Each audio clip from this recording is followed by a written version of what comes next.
Magandang araw at gabi sa inyo, sa inyong lahat. No? Ako po si Madam Mamay, ang inyong tarot guide. No? Ang ating pag-uusapan ngayon, ha? Sino ang taong lihim na galit sa'yo? Mag-ingat. No? Sino nga ba ang taong lihim na galit sa'yo?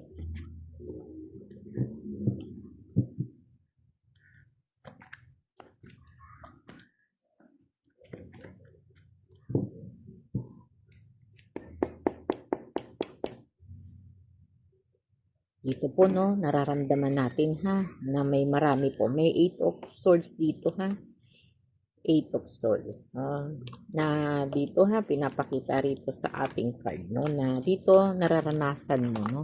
Nararanasan mo yung ah, maraming challenge, no, maraming challenge na dito, no, parang ito yung mga emosyon na nagbibigay sa iyo ng kalungkutan, no, struggle, at mga anxiety, no, na parang hindi ka, no, parang miss opportunity, no, na parang kahit gusto mong may magbago sa buhay mo, no, parang hindi nangyayari po, no, dahil dito sa taong to, no, na parang pag sinasabi mo, kinikwento mo yung pangarap mo, yung gusto mo, no, parang kinokontra ka kaagad niya, no, pinapahiya, tapos hindi naman totally yung pinaparamdam agad na ipinapahiya, no? Parang dinadaan niya pa sa biro, no? Pag yung mga ganun ha, mga red flag na yun ha, pag may mga biro na ganun, no? Tapos pagka nagkikwento ka, no? Pag nagkikwento, isang salita mo pa lang ha, parang de-defensive na siya, no? At ipapamukha niya sa'yo, no? Na hindi ikaw yun, no? Parang hindi mo kayang gawin yung mga bagay na yun, ha?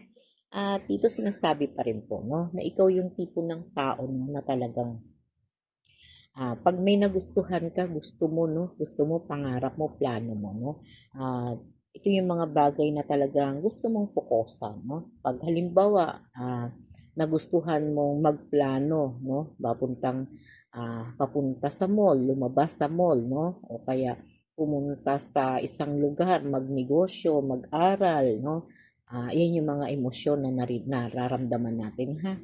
Pagdating dito, no, sasama agad siya sa'yo, no, magkokomento, no, pag nagbihis ka, no, sasabihin niya, ay, hindi bagay sa'yo, no, hindi okay sa'yo, ha, pangit sa'yo, no, parang andun na agad yung pamimintas niya, no, andun na agad yung sisirain niya yung good energy mo, no, na nagiging dahilan, no, na parang nagbabago agad yung emosyon mo, at doon mo nararamdaman, no, doon mo nafe-feel na galit ba to sa akin, no? Galit ba to sa akin, no? Yung tinatawag mo, akala mo kaibigan mo siya, no? Na pagka may mararamdaman ka, may emosyon kang ibabato, no? Sa iba ay susuportahan ka niya pero hindi po, no? Hindi natin nararamdaman yung suporta na yun, ha? At parang minamanipulate ka nito, no? Gusto niya susunod ka sa kanya, kunwari okay lang kayo, no? Ito yung mga emosyon na yun, ha? At pagtalikod mo, no? Gumagawa siya ng paraan, no? Gumagawa siya ng paraan para ah, maramdaman mo, no? Na hindi ka sapat doon sa mga gusto mo, mga pangarap mo, mga plano mo, no? At kahit sa ayos ng buhok, no? Pag inaayos mo yung buhok mo, no? Parang sinasabi niya na hindi ayon sa'yo, no? Hindi bagay sa'yo, pati yung mukha mo, no? Parang nakikita niya, napipintasan niya, no? At dahil doon, nagkakaroon ka na ng mga tanong, no? Mga tanong na parang feeling mo, no? Feeling mo sa sarili mo, no? Ano bang mali sa akin? No? Natatanong mo yung sarili mo kung anong mali sa akin, no? At ito, no, sinasabi pa rin, no, sa 7 of Swords, no? Madalas po, ha, tinitignan ka nito, no, ng pailalim, no? At may mga sinasabi po ito, no, na nakatalikod ka, ha? At yung mga emosyon na yun ang nagbibigay sa'yo ng pag-aalala, no? Pag-aalala na ah, pag-aalala sa sarili na baka hindi ka sapat para sa sarili mo, no? At ito po ano, madalas po ito, no, na nakasakasama mo, ha?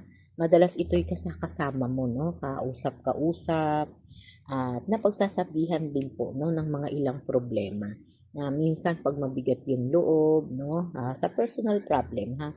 Pero kunwari ano 'no, inaano ka nito, kunwari, anong tawag dito, pinapagaang niya yung loob mo pero, hindi po siya masaya dun ha, hindi siya kontento dun 'no na, ganun lang yung nararamdaman mo 'no, dahil gusto niya po talaga 'no, gusto niyang makita 'no na mairita ka, gustong-gusto niya pong makita na mainis ka, 'no, gustong-gusto niya yun tapos lalo na 'pag may luha-luha ka pa 'no.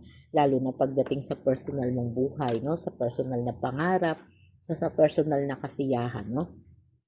Lalo na 'pag sa usaping pamilya 'no, sa usaping boyfriend 'no, sa mga bagay na gusto mo 'no, siya agad yung una 'no, unang kokontra 'no. Siya agad yung magsasabi na, i-let go mo 'yan kasi hindi mo naman makukuha 'yan. Napaka-imposible mong makuha 'yan."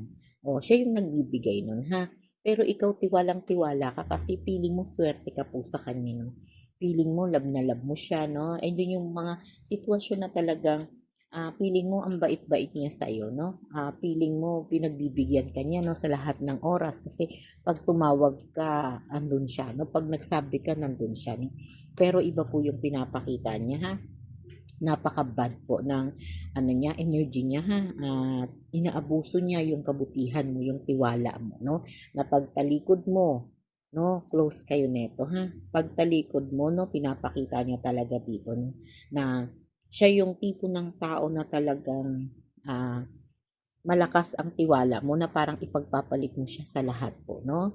Pero lalabas din po ang katotohanan ha, na yung mga ipinapakita niya sa'yo 'no, na hindi naman totoo dahil, hindi niya tinatanggap na ikaw yung, tipo ng tao na makakalamang sa kanya ha. Kaya may galit po siya sa'yo 'no, yung galit niya sa'yo ayaw niyang makita na masaya ka at ayaw rin niyang pong makita na magtatagumpay ka sa mga pangarap mo ha. Kaya medyo mag-ingat ha, kasi ito yung tipo ng tao na talagang, 'pag may mga problema ka 'no, nasa tabi mo 'no, na akala mo, nagki-care sa'yo 'no, pero hindi po ha, kasi ito po yung King of Swords 'no, na napaka-bad po ng, kanyang ibinabalik ha.